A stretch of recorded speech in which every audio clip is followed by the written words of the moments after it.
Hi, this is the Personality Hacker Podcast. My name is Joel Markwitt. And I'm Antonia Dodge. This week, we were driving somewhere in the car, and I put on an 18-minute audio clip for us to listen to. And it was actually something I found online on YouTube. You can find it if you Google this. It was John C. Lilly, who was an American psychoanalyst in the last century and experimenter. He had a lot of cool stuff that he did. He invented the actual sensory deprivation tank, where you could lay in a tank and then remove all your sensory inputs and be able to go into your own mind and explore how your subconscious works. So he did a lot of research around this. If you Google John C. Lilly, you'll find a lot of information about it. Anyway, long story short, we're listening to an audio clip talking about how he and some other students of his went to South America, I think for 8 months. At least he was there for 8 months, doing research around how to access different levels of consciousness, different levels of the subconscious mind, different levels of awareness, and to be able to not only access those, but program your mind basically after you access those levels and, working through that. So this is the audio we were listening to. And he made this comment that really stood out to you, Antonia, which was, and I'm paraphrasing the exact terminology here, but basically this idea that when you're going into your own subconscious mind, when you're splaying out your mind and looking at it, you might approach it differently based on the type of person you are. He said some people have to go through the peaks and valleys, the deep kind of dark places in their mind, and then come up to the high levels, and they go through this really big oscillation because that's just how they're wired. That's how their personality kind of spins through this. And other people, it's a little more even-keeled for them. And we got talking about it. We thought, let's do a podcast around this idea of ego transcendence, or looking at the awareness of your mind and how it affects different personalities, or how different personalities, and what is the role of personality in getting to ego transcendence or understanding your mind. Yeah, well, I've been wanting to tackle this for a little while, or at least talk about this, because I think there's probably a concept that when you are trying to get to higher states of consciousness, and in particular, you just casually mentioned ego transcendence, and we should probably unpack that. Yeah, define that, what we mean by that.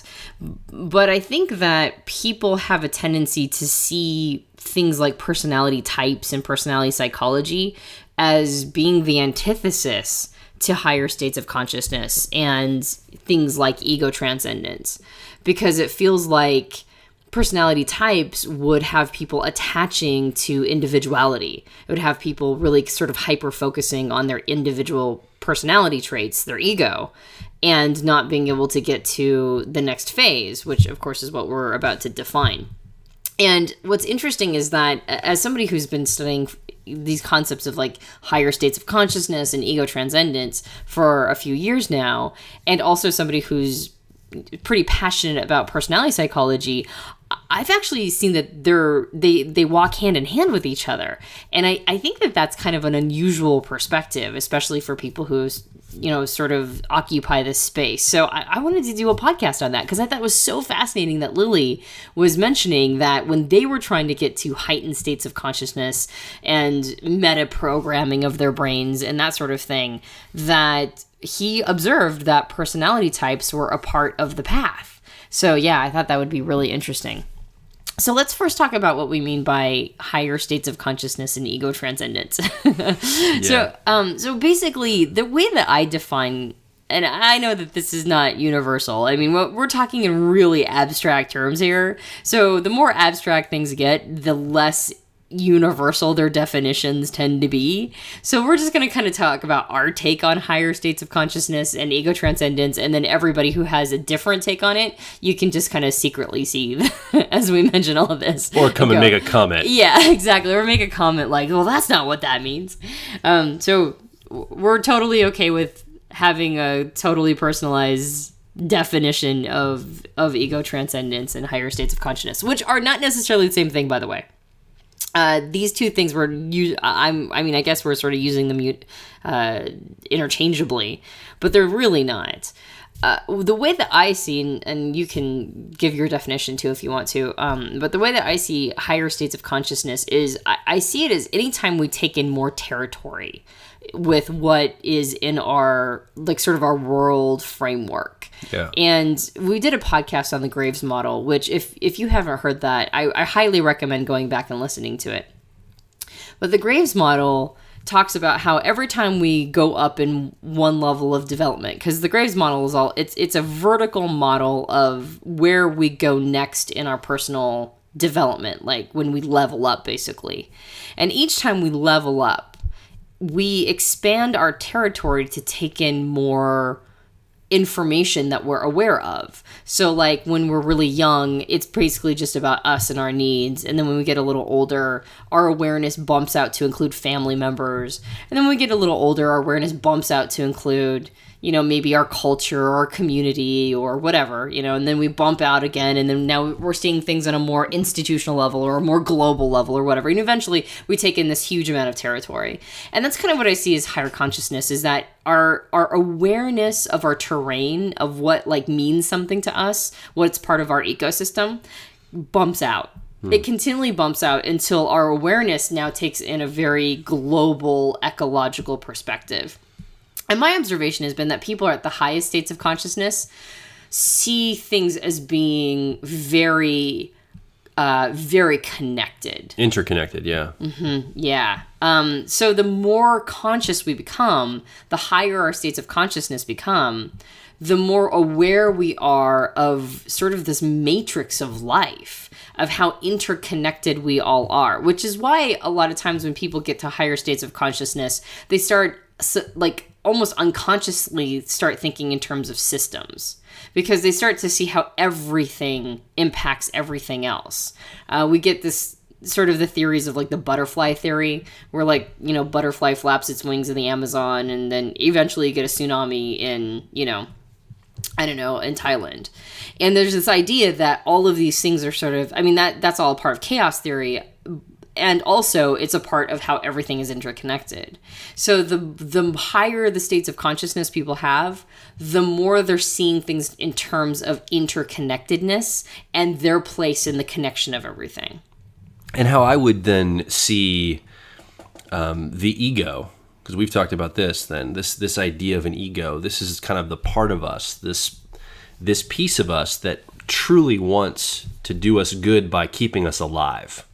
It's the part of us that is saying, hey, I'm Joel, and I want to live, and I want to exist, and I want to be part of this existence or whatever I perceive this to be, and I don't want that to be threatened in any way, because that's how I'm defining my existence right now, is by this ego. And that ego will go from the lower levels all the way through the upper levels, and you'll kind of see it manifest in different ways as it goes through, but it's still that same part of us that says, I want to live, I want to stay alive, I want to be a part of this world, and be a unique expression of that right now. This is mine. Right. And so when you start to see things in terms of higher states of consciousness and your frame takes in a lot more territory, it's the ego that says, I'm different from all these other things that I'm interacting with. I'm unique. Like there's something about me, right? Like there's something about me that differentiates me from all these other things that I'm interacting with. And what's really interesting about observing people that go through higher states of consciousness is that attachment to the ego, the thing that differentiates us, the attachment gets like sort of lighter and lighter. There's this idea of, well, I'm part of this huge matrix. I'm part of this huge system. And I'm me, right? I'm different than all these other things, but maybe not so much. Maybe I'm the same as all these other things as well. So that oftentimes gives birth to what, some people call unity mind, which is there's actually no difference between me and everything else I'm engaging in. And there's lots of different concepts around that in unity mind. And there's a solipsistic perspective that some people come in, which is like, this is all just a projection of me, right? Like there's no real difference between me and everything else because I'm just projecting all this outward. And there's other kinds of concepts, and we won't really go down that rabbit's trail too much. But really what we want to talk about is this concept of ego transcendence, which is recognizing if you can sort of step back and see that there's all this stuff going on around you, that you're sort of part of that dance. You're sort of part of this huge ecosystem. If you can do that within yourself and sort of step back, you can watch the part of you, like you mentioned, that thing that wants to live, the thing that sort of self-identifies. You can sort of take a step back and watch that thing dance as well, right? Like, and I call, my ego is called Antonia, right? And your ego is called Joel. And when we're really in our stuff, like we're really in a situation where we're really attached to our identity, and you can really see these moments play out in the moments where you want to be right about something, where you think that you know and you're right, and you're just so insistent that somebody else sees how right you are about this. That's the part of you that wants to live. That's the ego. That's Antonia really wanting to assert Antonia's opinions on the world. Because, we kind of, there's a part of us that believes that the things that we think, right, that they're us. And that if we're wrong, somehow that means that we're threatening our own lives. So our need to be right sort of takes the place of, our need to flee predators in some weird way, because we don't really have to flee predators all the time, so suddenly our ego asserts itself and wants to live through our ideas and our concepts and the stories and narratives that we tell about what reality is, and other people have to agree with us, otherwise they are threatening whether or not we have a place in this world, whether or not we have specific identity, and whether or not that should continue to live. Is that making sense? Yeah, absolutely. And I was just going to say that, this is, for me personally, kind of bring a personal element in. This is a tough a position to be in, to try to look at this at a distance, because every time I get in a place where my ego gets triggered, it by definition makes it difficult to see it, because I am so attached to the thing I'm holding on to. So I think of, for example, if I'm if I'm in an argument with somebody and I'm actually, we had a kind of a little bit of it's late right now when we're recording this, right? I was just helping my parents move their house this weekend, and you were doing some other stuff, and our 2-year-old now is in this state of she's not going to bed like she used to. Oh my gosh. She's asserting her ego, I guess. And so we just kind of had this difficult conversation before we started recording this. We were fighting. Yeah, basically. But fighting to us is very different than probably most people fight. We're not screaming or throwing things or even raising our voices. We're just very, it's kind of like this podcast, but fighting. I don't know. It's weird. Between it. Anyway, long story short, it's it was really hard for me. You kept saying some things, and it kept triggering for me to I felt like if I'll use the word humbled myself in a situation, it felt like some part of me was going to die at that moment. It literally felt like you're going to win something and I'm going to lose something, and I'll have died in some way. A little bit of me inside had died. And so in the midst of us planning to talk about this ego stuff, I watched this happen for me. I don't know if this was happening for you at all. Totally. And I was and then finally we stopped and we're hey, look, let's hit a reset button here. We did an exercise where we worked through some things, and then we started the podcast. And so now we're on this, this podcast. I think it's going great.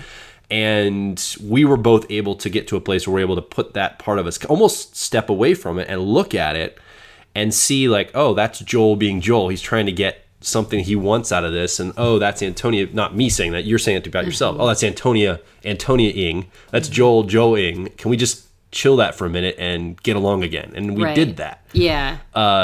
It just brings up this idea that it's so tough to, that idea of transcending or standing and looking at it is so difficult to see it from an angle, because it's you get almost a glimpse of it.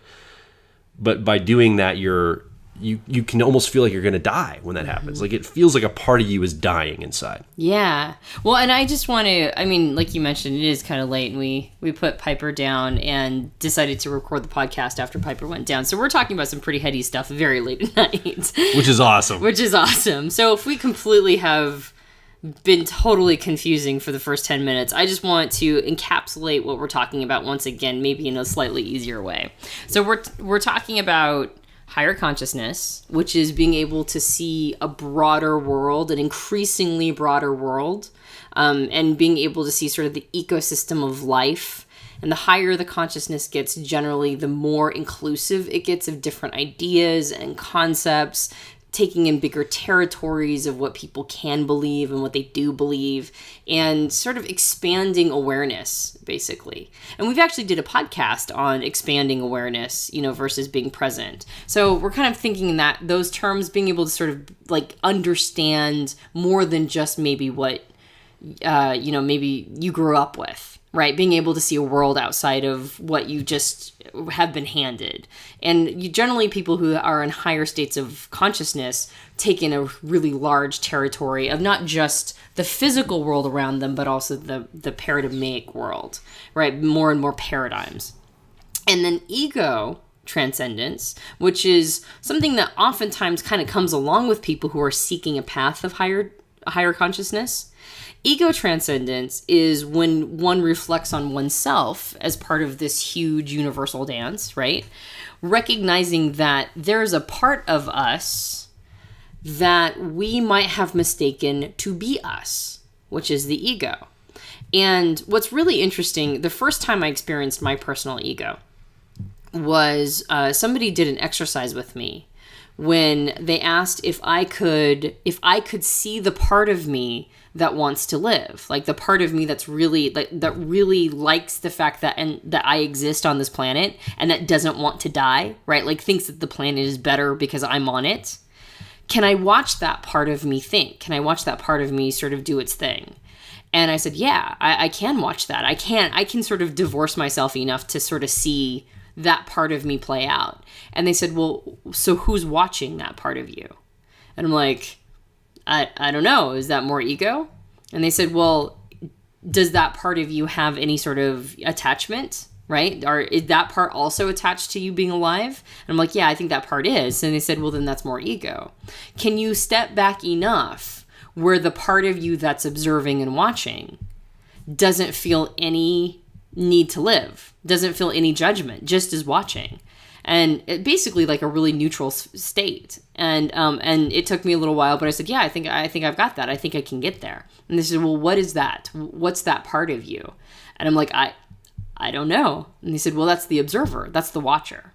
And they said, well, can you go back one more step and can you watch the watcher? And I'm like, yeah, I think so. I can look at that. Now that we're talking about that thing, I can take one more step back and like sort of look at that thing.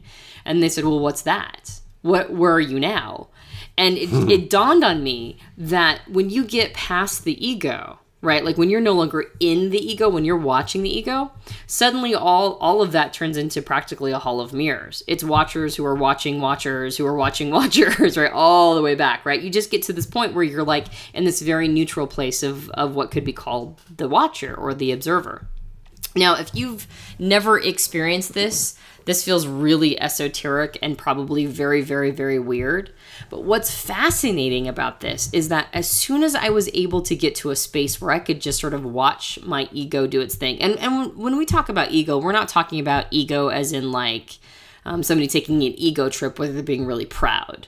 We're talking about the part of you that self-identifies. Right? Like the part of me that self-identifies as Antonia as being totally different than everybody else, right? And that is awesome and needs to continue living. That's my ego. Yeah, it doesn't always manifest itself as an arrogant a-hole, basically. Right, exactly. It's the part of you that is unique and different from every other person. And when I was able to understand and get to a point where I could watch my ego, my personal development just blossomed after that. Because then it didn't mean that all of my behavior was me. It was, all of my behavior was what my ego was doing to stay alive. So I could suddenly watch all of my strategies, sort of from a neutral observer. I could watch all my strategies happen, and then when I got really inflamed, like you said, triggered, massive ego triggering, when I got to a point where I was like, I was so pissed off I couldn't even see, or I just absolutely got upset that somebody wasn't seeing what I was doing as valid, or whatever it was, like whatever was the unpleasant sensation or emotion at the time that I was super attached to, I would step back and get into the observer role. And the observer doesn't care, right? The observer is only there to observe. And then suddenly I could watch my behavior unfold. I could see its etymology, where it came from. I recognized that I had actual control over this thing that I thought was me, right? Like it was a part of me. It was something that could be changed and altered and reprogrammed. And then suddenly, like really terrible moments were less terrible because I could change them. And the fact that I was letting them go on autopilot was also a choice. Yeah. So that's what we're talking about when we talk about ego, and then ego transcendence. Transcending the ego is generally considered, at least sort of in our vernacular and the circles we run in, is generally considered when you are no longer massively attached to this piece of you. That this part of you is not you, right? The ego is not you. You've transcended that piece, and it's a part of you, but it's not you. It's not all you can see. It's not your four walls around you. Yeah. Well, and I think this, the ego serves a good purpose by literally keeping us alive, and it has for hundreds of thousands of years, as our species has evolved and moved forward, we have used our ego to activate that fight, flight, or freeze mode and run from predators, feel like we've got to go to battle and protect our family if someone's attacking us. Like, it's a good part of us that has served us well.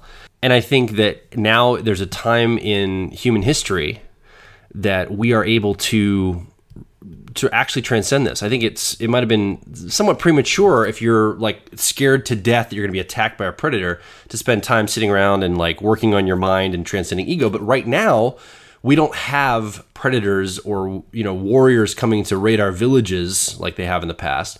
It's a good time to expand this. It's a good time to do this. And I think that we're going to see more and more people come online around this kind of stuff. Yeah, well, you can tell that this is sort of our next step, our next phase. And like you were mentioning, the ego has been a tool that, the only reason why we can have this conversation is because we have an ego. Right? Like you said, our ego has kept us alive for so long. It's gotten us, the ego, the part of us that wants to live, the part of us that has a will to live, has been in us since, the first cells started dividing, right? Like all the way up to now, when we can have these incredibly complex conversations and record them and bind them in time and send them out to other people so they could be listening to it as well. Like there's been a ton of evolutionary advance in both, humans and in our consciousness and in our language and in our technology. That all has happened by merit of the fact that we wanted to live, right? Like we wanted to live. So our ego, the part of us that wants to live, the part of us that wants us individually to live, has gotten us to a place where we can even talk about its existence, right? Because we have the ability to reflect back on it. And like you said, now the next leap is happening. Like now we're going to the next phase. The next phase, which is maybe our attachment to our ego is not getting us where we want to go. Because our attachment to our ego is also what creates war, right? It's what makes us so sure that we're right about something, that we will literally pick up a weapon and destroy somebody else's life because they don't agree with what our ego asserts. So our ego is an incredible tool to get us here, and it might actually be something that is stalling our progress to the next space. Yeah. Can I know it's late and I'm kind of in this frame, can I express a frustration I have about something that is my ego triggered? Yeah. And this will actually bring us back to what our original conversation was about already anyway. Mm-hmm. I know a few people in my life who have expressed looking down on the work that we do with personality typologies and other models of human development because some people that I know have posited they have gotten to this ego transcendent space, and almost like they make my ego feel bad that I'm involved in this still, like I'm doing work that's beneath humanity or something. Like I should be focused more on esoteric transcendent type things, and teaching people about personality type is not helping them transcend or do anything else. Or reach higher consciousness. And it really frustrates me because I feel like, oh, well, maybe I'm just kind of a dope and I'm not doing anything good with my life, or like they kind of make you feel bad, but then you're like, well, but I see this helping other people. And I think it brings us back to the original thing you said was this idea that personality can be a tool to get to some of these places. In other words, it's not like it's mutually exclusive, like, oh, well, that's something you do when you're less developed. Right. It's like that could actually be something, and we talked about it with John C. Lilly, like that's something that if you're mindful of and you know how your personality responds to certain things, well, now that's a useful tool for you to move forward in the world, move forward in your development. So that's my ego being triggered when that comes up from people. Sure. Well, and that's the thing. Like, I mean, I wouldn't say that I've reached like this massive state of enlightenment. I'm not the Buddha sitting up on the mountain, in constant meditation. So. Well, you have a 2-year-old. And I have a 2-year-old. That's never going to happen with a 2-year-old. It would be very difficult to be in a Buddha phase all the time with a 2-year-old. That would be very challenging. Give her a bamboo stick and just let her smack you as you sit there to meditate. Which she would be very glad to do. Oh, she would love that. She would love it. However, I'm not there. So I mean, I get triggered. Like you talked about, like if we're fighting, right? Like if we were in a fight before the podcast, that means that both of our egos were triggered. Oh, yeah. Both of our egos believed we were right. And the other person should see our righteousness, right? And they should agree with us. And, if they don't, then that other person is a doofus, right? Like that's all ego trigger. So obviously, that I honor the ego enough to give it space. Like I don't feel like ego transcendence means that I need to, have abandoned my identity and leave it by the wayside. I know some people who are taking that path, and it's a very interesting, intriguing path, and I've been watching their progress and growth, and I find that very interesting. That's not my path right now. However, that said, the ability to not over-identify with the ego, the ability to have a little bit of space from it, like I mentioned, has been very instrumental in me getting to healthier spaces, like a healthier place in my personal development. And one of the things that led me to get to that place was an understanding of my personality type. And the reason why my understanding or an understanding of my ego's personality type got me there is I spent too much time, way too much time, apologizing for my existence, apologizing for who I was, thinking I was somehow fundamentally broken because I wasn't like other people. When I learned about my personality type in all sorts of models, like my Enneagram type and my Myers-Briggs type, and where I was at on the Graves model, when I was able to sort of get an understanding of where and by the way, every time I use the word I, that's my ego talking, right? My ego self-identifies as I. Absolutely. So every time I talk about I'm in my ego and I'm talking about my ego, and that's totally fine. However, there was a time period where I couldn't get outside of it because I was so miserable there. I was focused on how broken I was. I was focused on how miserable I was. I was focused on how unhappy I was. And when I got to a point where I understood, hey, this is who I am, this is kind of how I operate, and this is how I work, and here's a way for me to create a life that suits me and will make me happier. And then as my self-understanding, my self-acceptance, my self-esteem, and the design of my life increased my happiness, suddenly I was getting all sorts of needs met, which allowed me space enough to get to a transcendent place, right? Because before I was so hyper-focused on misery or unhappiness or at least discomfort. I was so focused on that piece that I couldn't even see that there could be anything beyond me being me and me being in my stories.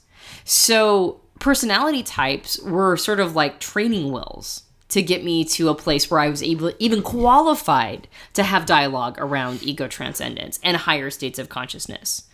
The less accepting I was of my ego, and I didn't know that at the time, I would not have had language around that. It would have just been me feeling bad about myself. That's how I would have said it.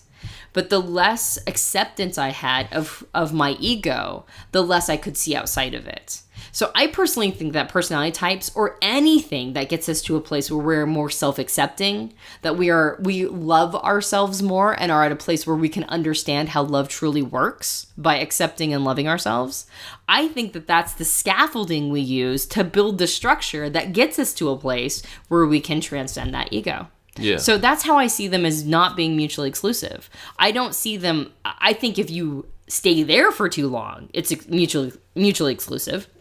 If you are over-focused on personality types and you're like, oh, you're that type and I'm this type, that is by definition the language of the ego, right? So you can't transcend the ego if you're going to over-attach to those models. However, I don't think that you can really graduate right, to that next level unless you've got tools like personality psychology. You can use other tools if you want to. It doesn't have to be personality psychology. It's just a tool that I like.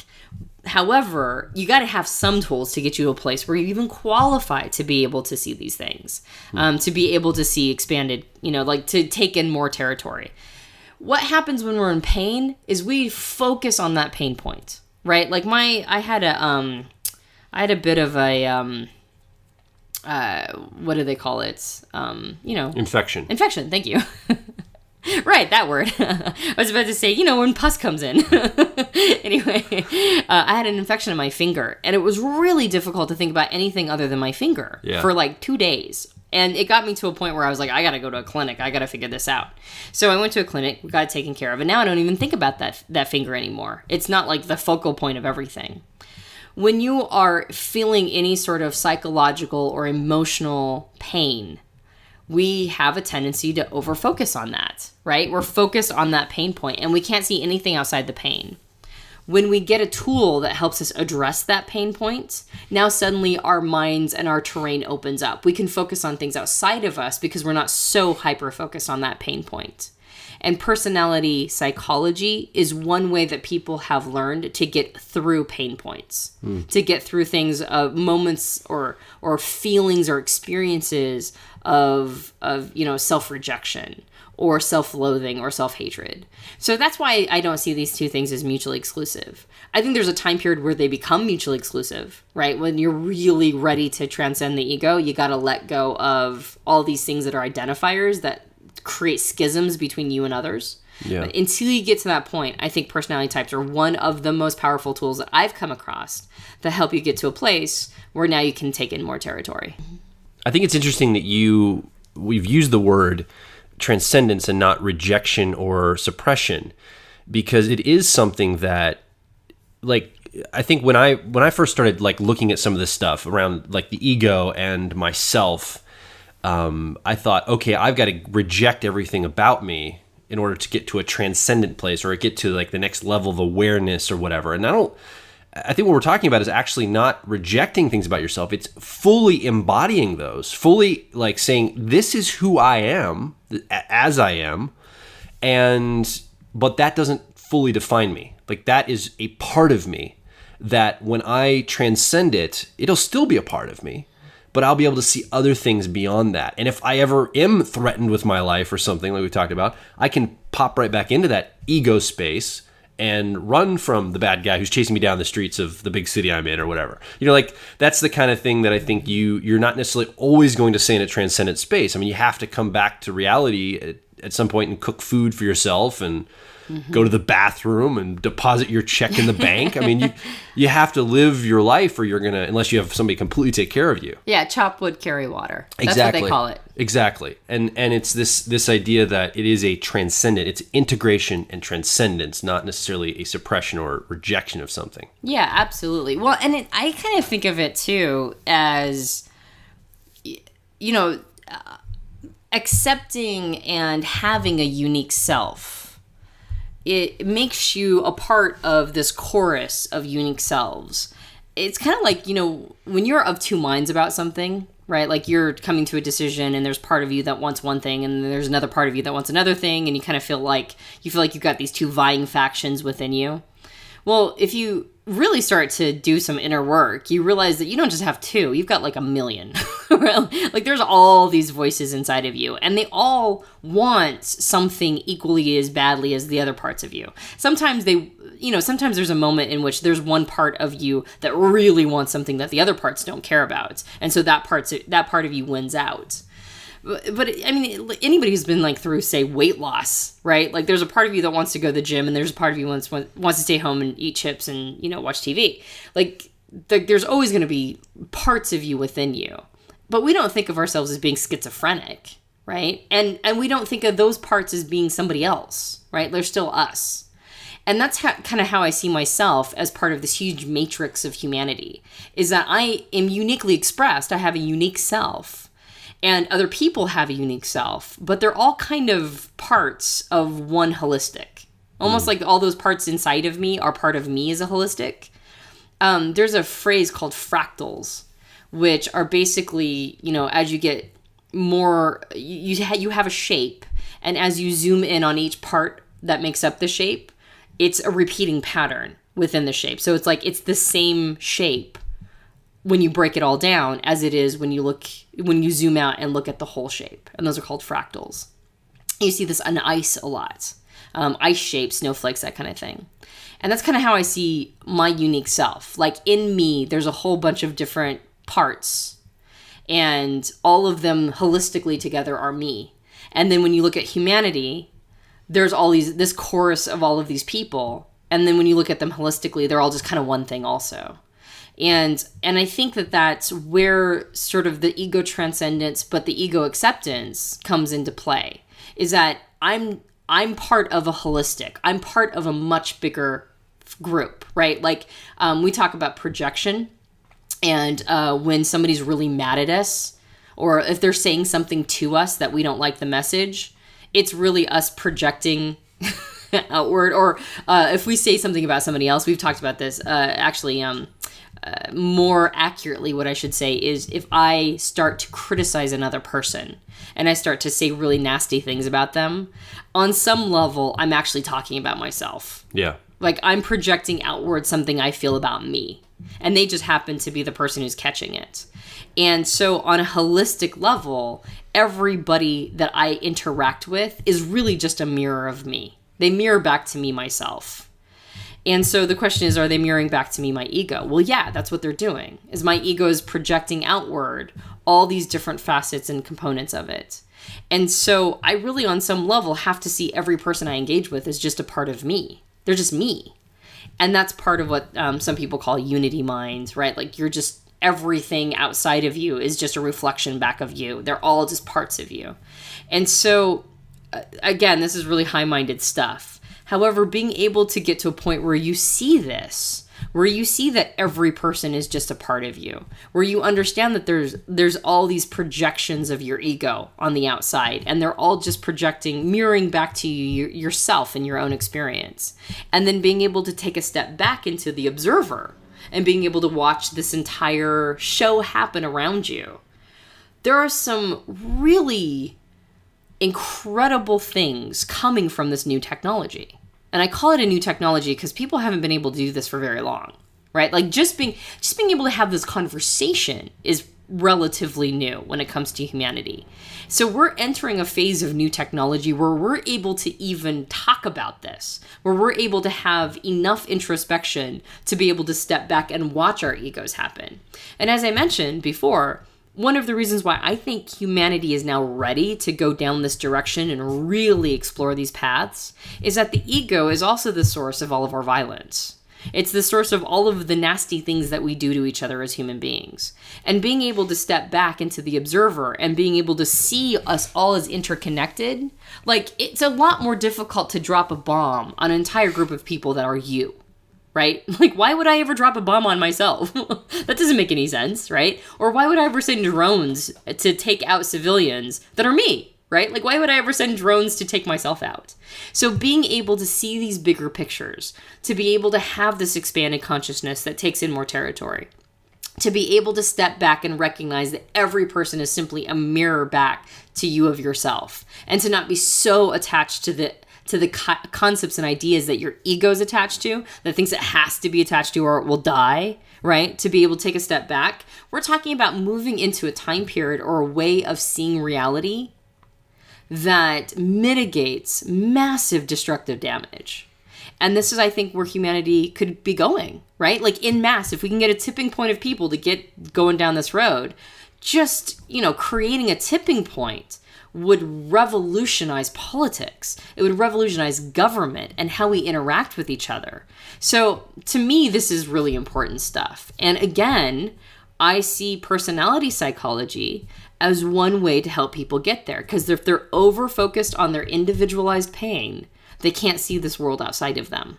So we heal people. We get people to a point where they feel good about themselves. We get all those sort of basement needs met. And then we can graduate to a point where large groups of people are able to engage with the world in this way. And I think we'd see a drop in violence instantly. And I think that yes, we would see a drop in violence instantly. I would also agree with, and I think that you said, this really hasn't been talked about in the point of history. It's because things like personality psychology are only in our conscious awareness in the last 150 years on, like the real specific stuff we talk about. I mean, There's been the Enneagram around for a long time and some other... Like the I Ching. The I Ching's been around. Right, tarot. But again, this codified, formal taking tests on the internet and identifying your personality, then reconciling that against the personality of your spouse, for example, that's something that's kind of new as a technology for our species as humans. And that kind of stuff leads us to the ability then to talk about our ego, have these conversations. It's one of the other technologies that's emerging. It's a social technology, a human technology. It's not like, your computer, but still, these technologies have been evolving over time, and we're hitting a tipping point of these tools being available to us that enable large amounts of humanity to go to the next level. Right. So that's I think that's probably one of the reasons I get so frustrated when people are like, well, I've transcended beyond all these tools. Well, but those tools guide to the place to be able to transcend. Yeah. It feels like you're throwing everything out that got you to the place you're at in the first place. Mm-hmm. And and maybe that's my ego. Maybe after a couple of months, I'll come back on the podcast and be like, I'm over that now, but it's frustrating me now, I guess. Well, and I think too that, that's... anytime somebody doesn't like what you're doing, right? Like that, that triggers your ego, because we all want to believe that we're also providing value. I mean, I get this all the time, right? As somebody who really wants to see myself as providing value, we talked about the Enneagram in a previous podcast, and I self-identify as what's called an Enneagram 3, which is all about, hey, love me, right? I'm providing value, right? And I'm waiting for people to pat me on the head like I'm a dog, right? And let me know that I'm providing value to the world. So anytime anybody thinks that I'm not providing value, that's a massive ego trigger. And the solution is to step back and watch my ego do its thing and watch Antonia get all flustered and upset and unhappy about that, and let her just sort of work through that and then figure out new strategies. Is there a way that Antonia can get less triggered that people are saying, somebody might insinuate that she's not bringing value to the world? Well, maybe it's just a matter of focusing on continually bringing value, right? Maybe it's just a matter of going, okay, well, that's that person who might be mirroring back to themselves their own experience. Maybe they don't think that they're bringing value to the world, right? And so just kind of let sort of these things dance. I think a big piece of, or one of the major things that this has helped me do is to kind of let go and not hold on to things so tightly, not hold on to my ego so tightly, not hold on to my concepts so tightly. Just kind of let things go and sort of let them work themselves out, and then continue to progress down this road that I think ultimately will be extremely, sort of beneficial to the human race as a whole. So on some levels, I think that this is really what Personality Hacker is all about. It's about providing maps and models to navigate reality, to help people get to a point where they're not so focused on their own personal pain that they can start seeing a bigger picture, and they can start asking themselves, how can maybe I contribute on a larger level? How can maybe I play a bigger game? How can maybe I get less attached to whatever current concept or idea or value I have right now, and then sort of go, okay, well, maybe if I wasn't so attached to this part of my ego, maybe I would be more available to, for humanity in this level. So really that's what it comes down to, is kind of helping encourage people go down this path where they can expand their consciousness and maybe not cling so tightly to, to their ego. Coming alongside of you while you're in your personal development journey, giving you the tools and resources that will help you with that, just like Antonia's talking about. So, having said that, we want to hear from you. Website, personalityhacker.com. Find us on facebook.com/personalityhacker, twitter.com/personalityhack. And this has been a good podcast. Let us know what you think. Leave a comment, ask a question, say hi, introduce yourself. And please, we want to invite you once again, if you haven't done so, to go take the free personality test to get your quick summary results of your personality, which will be an interesting insight into you. Mm-hmm. And it's always a good place to start. My name is Joel Mark Witt. And I'm Antonia Dodge. And we will talk to you on the next podcast.